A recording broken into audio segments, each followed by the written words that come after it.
is a pure plant-based medicine. Nowadays there is lot of medical systems available in our country like allopathy, Siddha, Ayurveda, Unani and so and so. These are all the medical systems belongs to plants. இப்போ எலக்ட்ரோபதிங்கிறது வந்து பிளான்ட்ஸ்ல இருக்கக்கூடிய எலக்ட்ரோலைட்ஸை வந்து we are obtaining through a special process. I mean ஒவ்வொரு medical சிஸ்டமும் வந்து ஒரு அந்த மெடிசினை வந்து construct பண்றதுக்கு செப்பரேட் ஃபார்மகோபியா இருக்கும். அந்த ஃபார்மகோபியா தான் வந்து determine whether it is allopathy, Ayurveda, Siddha, Unani, whatever it is.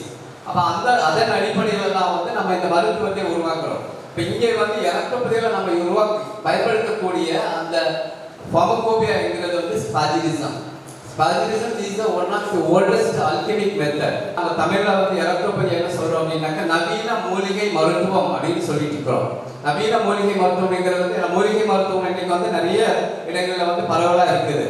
அப்போ மாடர்ன் ஹெர்பல் மெடிசின்ங்கிறது வந்து உங்களுக்கு அந்த நவீனமயமாக்கப்பட்ட அந்த sophisticated way of medicine preparation வந்து we are using that to prepare the medicine.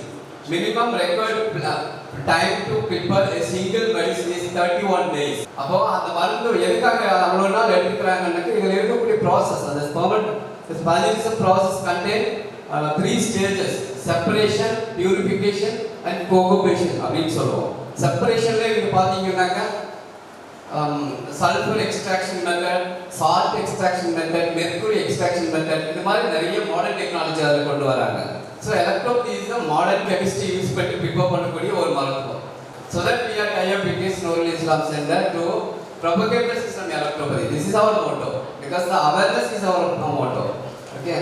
So the people I am request to our students so எல்லாருமே வந்து இயற்கை சார்ந்த வாழ்க்கையை வந்து வாழ பழகிக்கோங்க. ஏன்னா இயற்கை சார்ந்த மருத்துவங்களுக்கு உங்களுடைய ஆதரவை கொடுங்க. Already the system is recognized by the government of Rajasthan on 2018. So அதை பேஸ் பண்ணி இன்னைக்கு வந்து பல யூனிவர்சிட்டிகள் இப்போ sunrise university at present I am working as a dean department of electrotherapy. There is lot of courses available. நம்ம chemicals எந்த அளவுக்கு use பண்றோமோ அந்த அளவுக்கு அதோட இம்பாக்ட் வந்து ஹியூமன்ஸ்ல வந்து ரெஃப்ளெக்ட் ஆகதான் செய்யும். ஸோ அதனாலே மேக்ஸிமம் எவ்வளவுக்கு எவ்வளவு இயற்கையை சார்ந்து நம்ம வாழ பழகிக்கிறோமோ அவ்வளவுக்கு வந்து நம்முடைய வாழ்வு நலமாக இருக்கும், வளமாக இருக்கும்.